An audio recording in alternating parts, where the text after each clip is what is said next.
안녕하세요. 오늘 소개할 책은 인도인들에게 힌두교 경전과 대등할 만큼 사랑을 받는 서사시인 신성한 신을 찬양하는 노래라는 뜻의 바가바드기타입니다. 전쟁이 벌어지기 직전의 전쟁터에서 주인공 아르주나와 비시누의 8번째 아바타인 크리슈나가 나눈 대화죠. 이전 시간에 육아의 사서와 그와 관련한 조선의 사상을 살펴봤고, 다음 시간에 노자의 도덕경을 살펴볼 겁니다.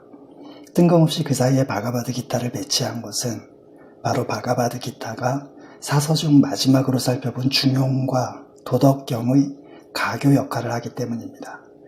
바가바드기타의 핵심 중 지극한 정성, 즉 간절함이 바로 중용의 핵심인 성과 연결되고, 무행인 아카르마를 매 순간 실천하라는 것, 도덕경의 무사와 연결됩니다. 바가바드기타는 힌두교 사상의 4가지 핵심이라고 할 수 있는 윤회인 삼사라, 해탈인 모크샤 또는 니르바나, 자기의 모든 언행의 결과물, 즉 업인 카르마, 그리고 자기의 신분과 지위에 합당한 의무인 법을 뜻하는 다르마에 관해서 설명합니다. 다만 인도와 아리안 그리고 힌두교가 사실 우리에게는 조금 낯설고 생소한지라 여러분들의 이해를 돕기 위해 본문에 앞서 약간의 보충 설명을 첨부했습니다. 총 18장을 모두 다뤘기에 전문 해설이라고 말할 수도 있지만, 장마다 필요 없는 부분들은 제외했기에 선별 해설이라고 이름 붙였고요. 완역본과 대조해서 보시면 아시겠지만 제외한 부분들은 거의 모두 지금의 우리에게 전혀 필요 없는 신들의 이름 또는 그들의 업적에 관한 신화적이고 지엽적인 내용뿐이니 파일에서 다룬 것만으로도 충분하다고 생각합니다. 바가바드기타의 핵심을 한마디로 말하자면 쓸데없는 걱정과 고민할 시간이 있으면 움직이고 행동하라는 겁니다. 피할 수 없는 것에 관해선 걱정조차 하지 않아야 합니다. 우리가 할 일은 오로지 행위에 있을 뿐 절대 그 결과에 있지 않고, 결과를 미리 알 수 있는 사람도 없기 때문입니다. 111의 논어 81번에서 설명했듯이 아무리 걱정해도 알 수 없는 것이라면 걱정하지 말아야 합니다. 어차피 결과가 똑같다면 걱정하는 데 드는 시간과 에너지와 감정의 소비가 너무 크다는 거죠. 그래서 바가바드기타는 말합니다. 그대의 행위만을 통제하고자 노력하라고.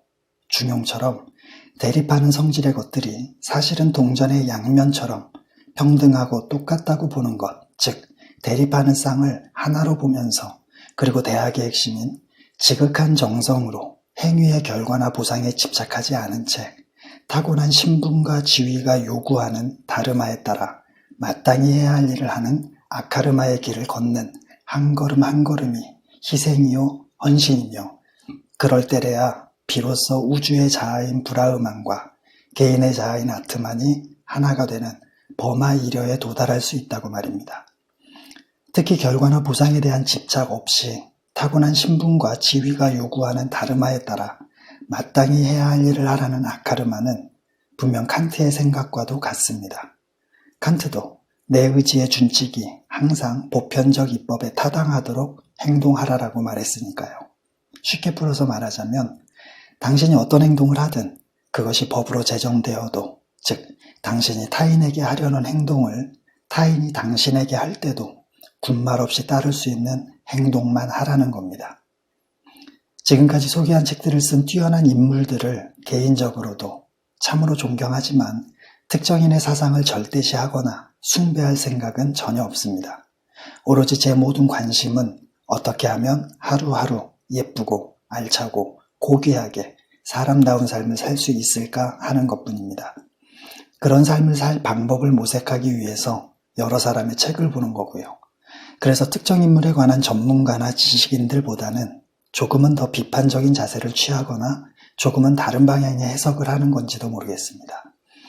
이런 이유로 책의 내용과 제 생각을 여러분이 정확하게 구별하실 수 있게 파일에서는 제 생각을 파란색으로 표시해 놓았고, 반대로 방송 자막에서는 저자의 주장마다 정확하게 몇 장에서 저자가 한 말인지 꼼꼼히 표시해 놓고 있습니다.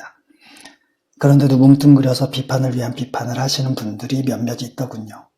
꼬투리 잡으려는 마음은 남의 흠만 짚어내게 하면서 사람을 퇴보하게 만들지만, 하나라도 더 배우려는 마음은 작은 것에도 감사함을 불러일으키면서 사람을 성장하게 만듭니다. 그래도 참 감사한 점은 그런 분들은 극히 소수고, 반대로 깊이 있는 설명이나 날카로운 문제 설정 능력, 또는 다정하거나 품격 있는 어휘 사용 등 여러 면에서 이곳 해우비책을 꾸며주시는 분들이 대다수라는 사실입니다. 이 자리를 빌려 다시 한번 대다수 구독자에게 머리 숙여 감사함을 전합니다. 직접 파일을 읽고 이해하시면서 제 생각을 통해서가 아니라 책의 내용을 통해서 스스로 많은 것을 얻으시길 부탁드립니다. 고생하셨습니다. 다음 시간엔 노자의 도덕경으로 찾아뵙겠습니다.